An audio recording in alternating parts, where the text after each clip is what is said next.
Olá pessoal, sejam bem-vindos a mais um Espaço Heráclito.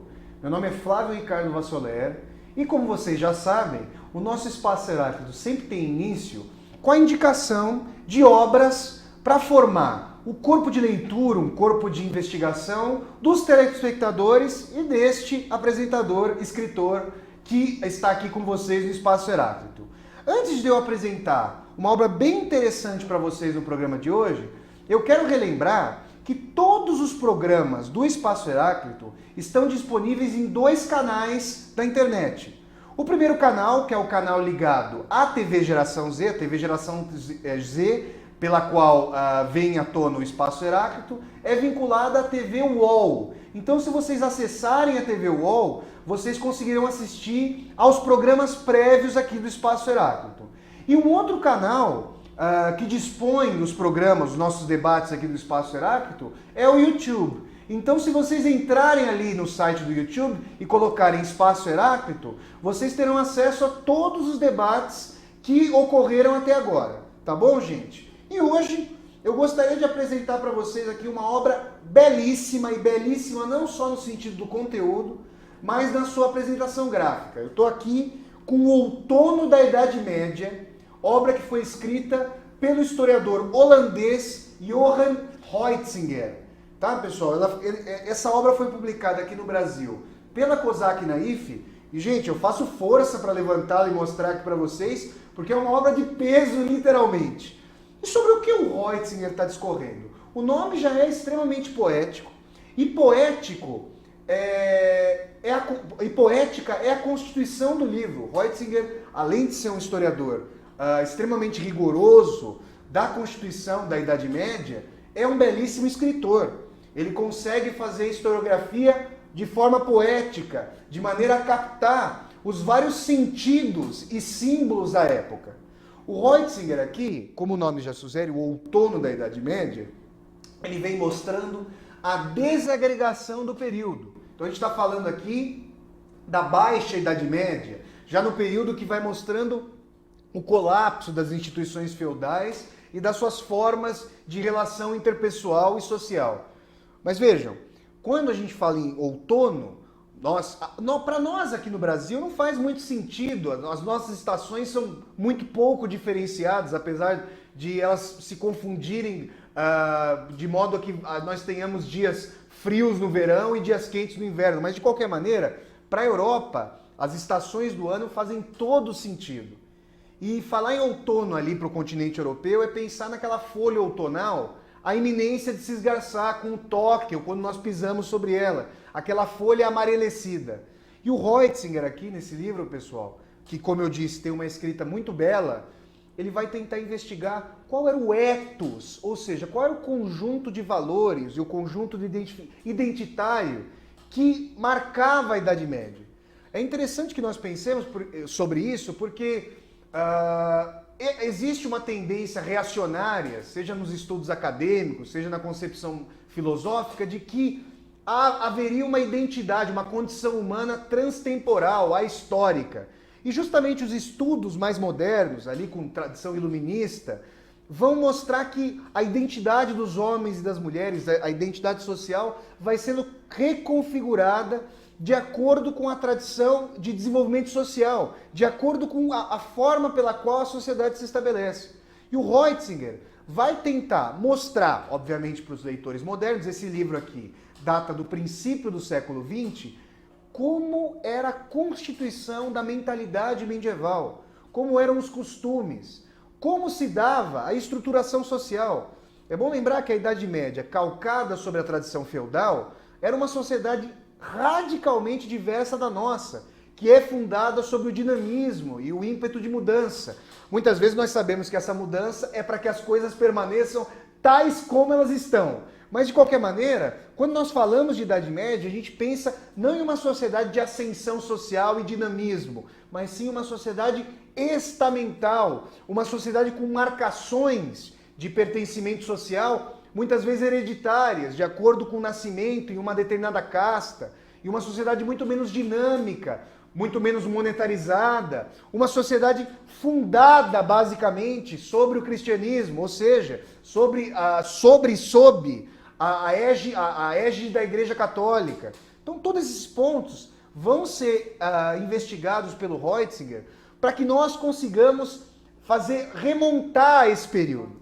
Eu faria uma indicação, além de mostrar para vocês aqui o Outono da Idade Média do Johann Reutzinger, seria interessante que quem buscasse esse livro e fosse lê-lo, e esse livro aqui, eu repito, teve uma belíssima publicação da Kozak Naif aqui no Brasil, que depois fosse buscar O Sétimo Selo, filme emblemático do cineasta sueco Ingmar Bergman. Porque ali, pessoal, a gente começa a se embeber dessa atmosfera.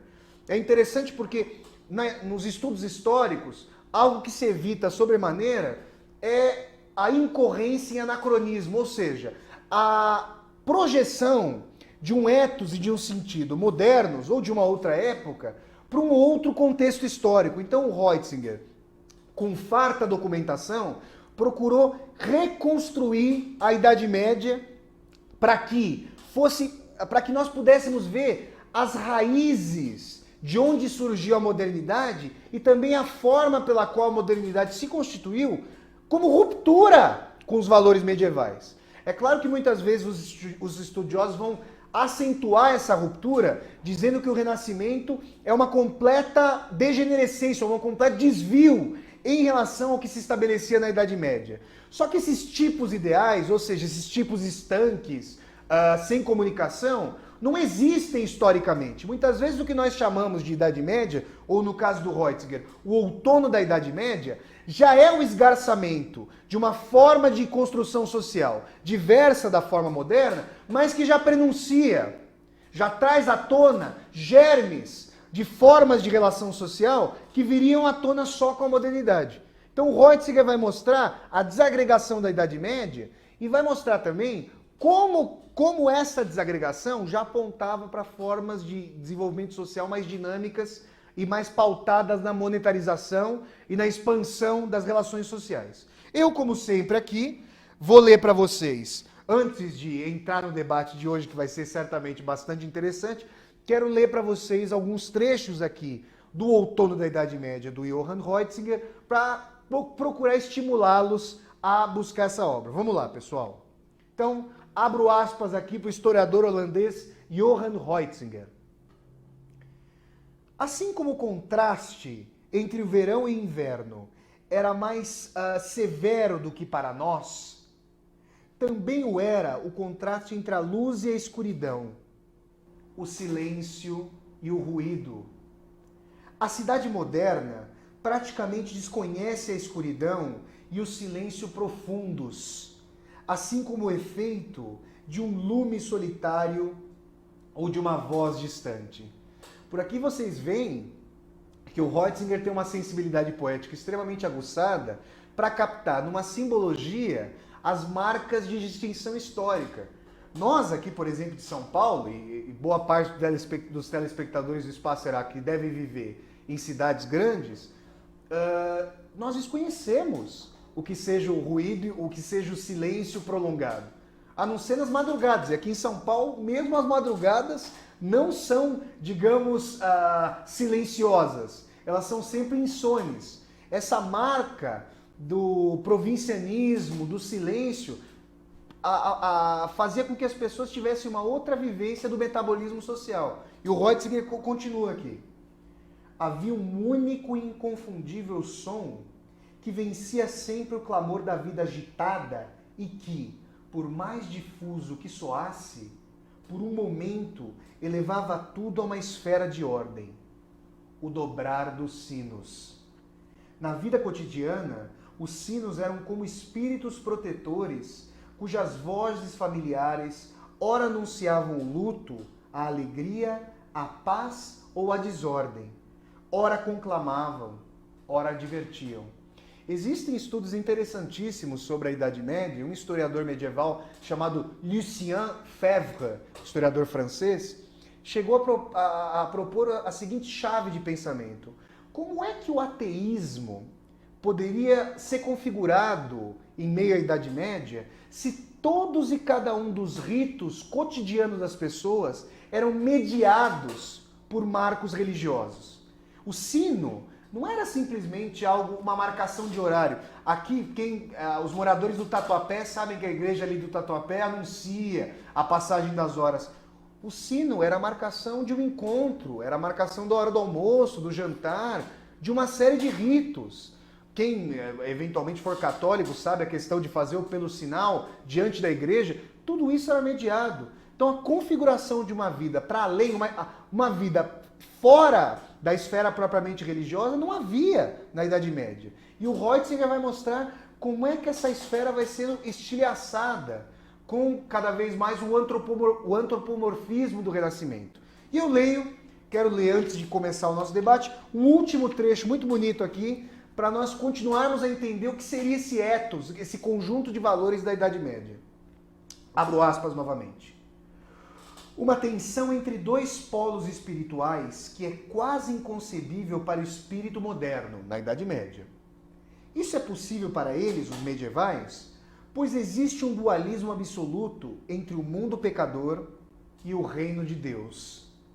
No espírito medieval, todos os sentimentos mais puros e elevados foram absorvidos pela religião, enquanto os impulsos sensuais e naturais, que eram conscientemente rejeitados, tiveram de se rebaixar ao nível das coisas mundanas e pecaminosas.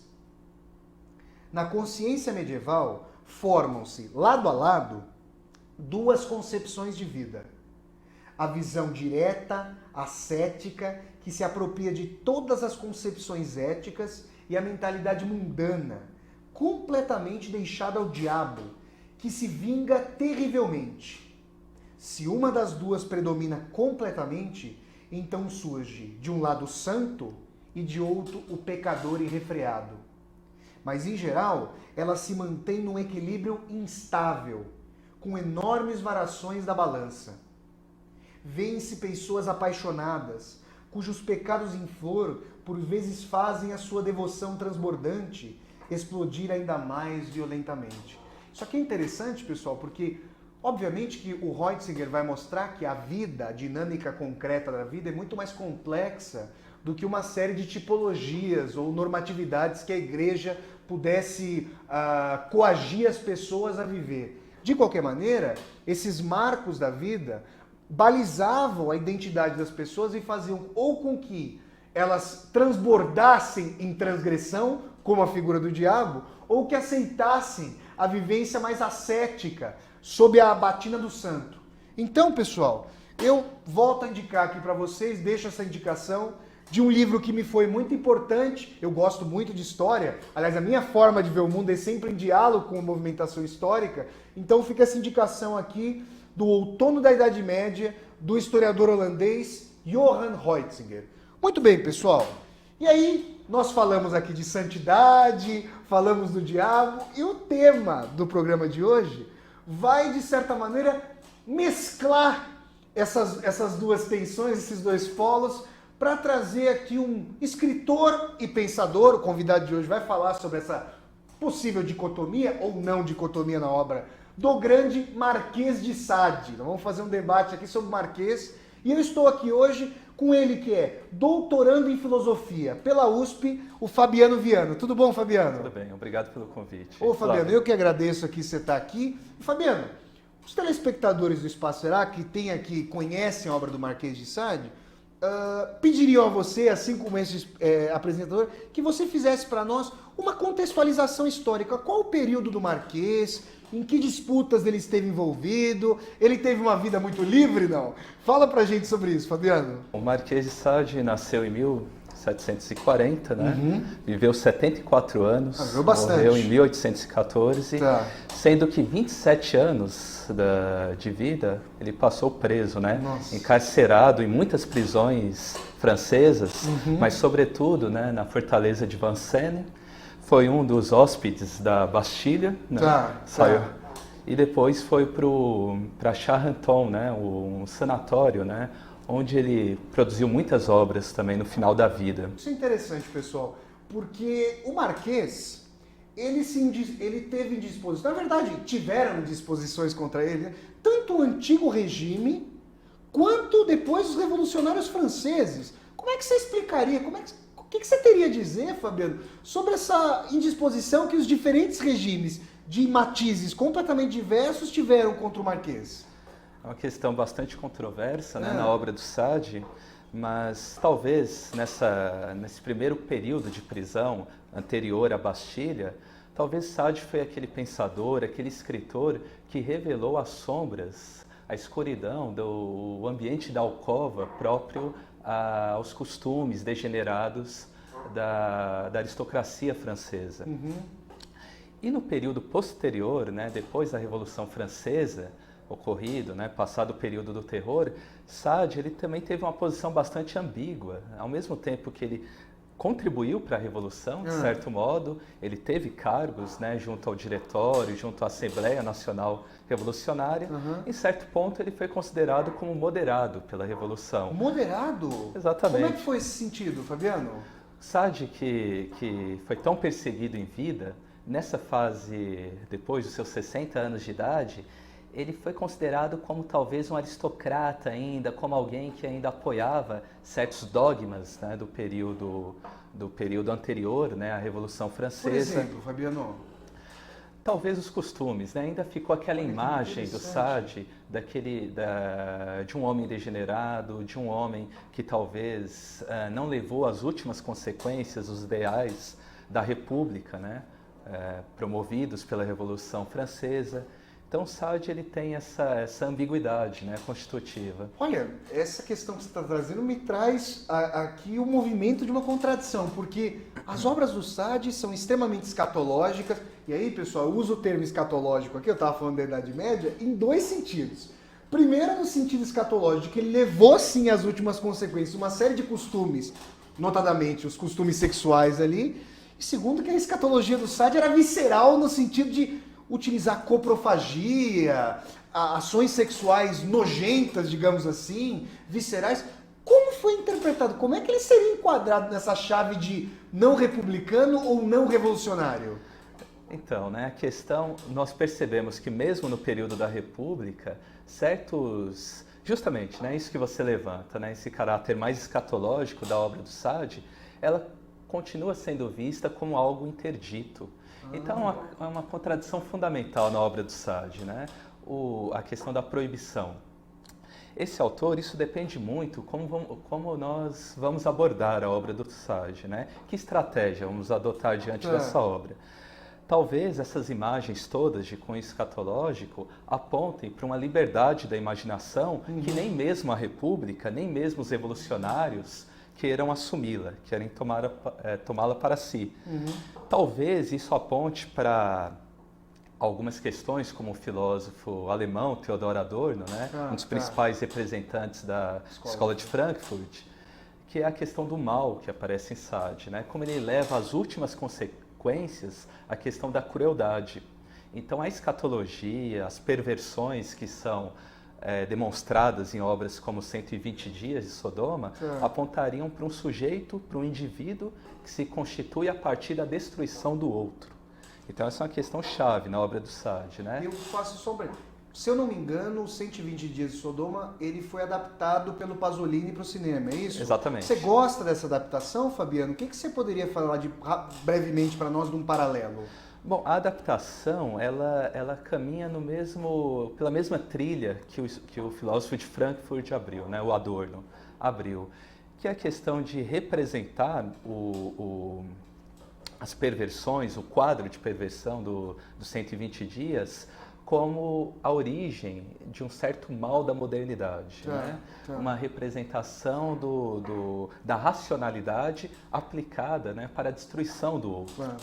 E o Pasolini, ele interpreta essa obra, ao meu ver, desse modo também, né? Essa representação do indivíduo, né, egoísta, que precisa submeter, dominar o outro para que ele realize plenamente a sua emancipação, o seu caráter de indivíduo. Isso é interessante, pessoal. Eu vou trazer aqui um ponto, fazer uma rápida digressão para propor ao Fabiano uma questão sobre a modernidade. O Dostoiévski, Fabiano, é um grande leitor do Sade, leitor de literatura francesa como um todo, E ele estava muito preocupado com a desagregação, por exemplo, desse ethos medieval, que era a ruptura de Deus. E eu tendo a ler o Dostoiévski como um grande escritor que fez o diagnóstico sobre a modernidade, ou seja, numa chave adorniana, o nascimento do capitalismo e seus valores. Você está colocando aqui essa relação do indivíduo que, para se configurar socialmente, tem que prescindir do outro e, no limite, destruí-lo. O Sade poderia ser lido como o escritor que, primeiramente, ou em grande medida, entendeu o ethos burguês, não pela capa da civilidade, mas o levou às últimas consequências para saber que o jogo da competitividade era aquilo que embasaria as relações sociais. Desde as ações mais cotidianas e comezinhas, até a ação que é tida como a mais recôndita, que é a relação sexual, eu poderia ler o Sade por essa chave ou não? A interpretação do Adorno, ela caminha justamente nessa linha. Entretanto, o Adorno ele faz um pequeno adendo, né, num texto, um discurso, né, que ele escreveu sobre a obra Juliette de Sade, né? E tratando sobre a questão moral, ali, né? Na Dialética do Esclarecimento. Na Dialética do Esclarecimento, né? Livro de 1947, não? Isso, exatamente. 47. O adendo que ele faz é o seguinte: Sade, embora ele faça esse diagnóstico, ele leve às últimas consequências toda essa constituição do indivíduo burguês, ele não se coloca apenas numa posição de crítico. Ou, se ele se coloca como crítico, ele não tem mais o distanciamento necessário para fazer essa crítica. Nesse sentido, Sade não consegue se afastar da imagem de terror, né, que ele aponta, ele mesmo acaba sendo engolfado por ela. Esse é o apontamento do Adorno, né? Que haveria uma crítica e um fetiche imiscuídos na obra do Sade, ou seja, ele seria um crítico e um apologista dessa maldade, desse ethos burguês? Como se o Sade sucumbisse ao próprio mal, que ele faz o diagnóstico nas obras. A questão, então a leitura do Adorno é dialética, ele mostra esses dois aspectos, e mostra como a obra do Sade já prenuncia todas as disciplinas do século XX. Né? Tem passagens ali muito interessantes que o Adorno compara Sade com os times, com as organizações, né, dos clubes, né, desportivos que ele acompanhava ali, né, nos anos 40. Então toda a disciplina do sexo mostrado na obra do Sade, que é um corpo, né, regulado por uma disciplina, por procedimentos, né, sexuais, eróticos, ele teria sua representação cabal na disciplina do corpo, tanto do lado na Alemanha nazista, quanto nos Estados Unidos, né, quanto nas práticas da indústria cultural também. Olha, isso é bem interessante, pessoal, porque ao mesmo tempo em que a gente está fazendo uma leitura do Sade aqui, aproximando o Sade como alguém que tenta compreender o indivíduo burguês, desde o seu caráter mais externalizante até o seu caráter mais recôndito, existe uma outra chave que eu gostaria de colocar, Fabiano, até como mote para nós pensarmos, e fica uma questão para o Fabiano continuar a discorrer no segundo bloco. Porque existe uma chave da burguesia que é justamente a instrumentalização do outro, e essa chave vai para aquilo que nós falaremos a seguir como o sadismo, ou seja, essa chave de fazer mal ao outro. Mas a questão que vem ali com a fábula do La Fontaine, entre a cigarra e a formiga, é que o lado, digamos, cigarra do burguês, de prazer ilimitado, também comporta a antítese da formiga, daquele que precisa se tolher, daquele que precisa se castrar, para usar o termo mais sexualizado, para conseguir uma posição nessa selva social. Você veria o Sade também como autor que lê essa luxúria desenfreada ao lado de uma castração, Adriano? Fabiano, daria pra gente falar sobre isso, não? Bom, é uma pergunta bastante interessante. A questão é, será que essa castração também não foi feita pelos próprios regimes que falávamos há pouco? Talvez esse é o ponto-chave, né?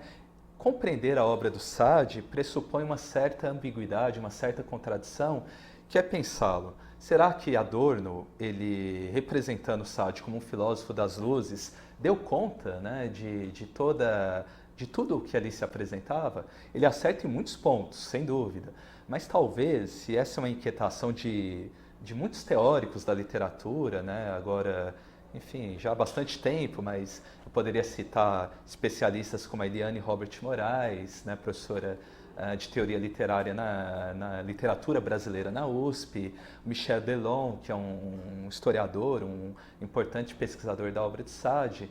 Ele tenta demonstrar ali que além desse caráter da racionalidade técnica, né, apresentada na obra do Adorno, que o Adorno levanta, talvez há ali um erotismo, um aspecto da imaginação que não é totalmente absorvida por essa questão que você levanta, né, das disciplinas e a questão do domínio, né, da castração, né? Olha, pessoal, pedi aqui a palavra para o Fabiano. Vamos fazer um rápido intervalo e essa discussão sádica, e a gente vai retomar o termo, volta daqui a pouquinho. Até já, pessoal!